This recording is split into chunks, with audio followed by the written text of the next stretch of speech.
दिल्ली चलो आह्वान पर बीजेपी प्रवक्ता अल्ताफ ठाकुर ने तीखी प्रतिक्रिया दी है। उन्होंने कहा है कि कांग्रेस अब अलगाववादी संगठनों की भाषा बोल रही है, क्योंकि अतीत में ऐसे आह्वान वही करते थे। ठाकुर ने नेशनल कॉन्फ्रेंस और कांग्रेस को हर मुद्दे पर नाकाम बताया और राज्य के दर्जे की मांग को राजनीतिक हथकंडा करार दिया।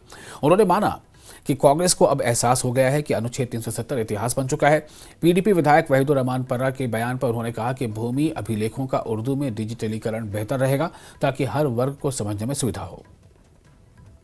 बीजेपी तर्जुमान अल्ताफ ठाकुर हमारे साथ मौजूद है। सर, खैर मकदम में आपका। जिस तरह से कांग्रेस ने आज प्रोटेस्ट किया और वहां से ये नारा लगा कि दिल्ली चलो, यानी कि अब पार्लियामेंट को घेरने की तैयारी में कांग्रेस है, तो किस तरह से आप इसको देखते हैं? क्या धमकी है या मुजवजा प्लान है कांग्रेस का? देखिए, डबल स्टैंडर्ड है कांग्रेस का।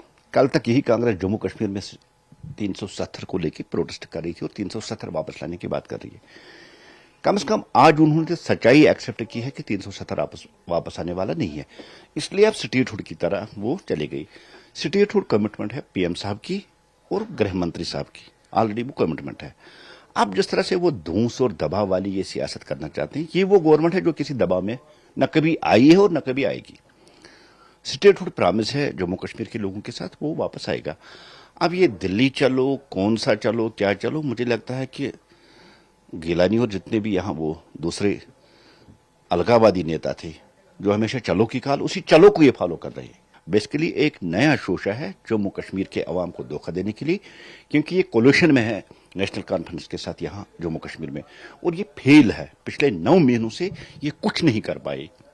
न इनकी गारंटियां पूरी हुई, न इनके वादे पूरे हुए, न कहीं पानी है, न बिजली है, न जॉब है, न गैस है, न चावल है। फेल है उनकी गवर्नमेंट। उससे अटेंशन डाइवर्ट कराने के लिए अब उस हुर्रियत के नक्श कदम पे चलो की काल इन्होंने दे दी है। स्वास्थ्य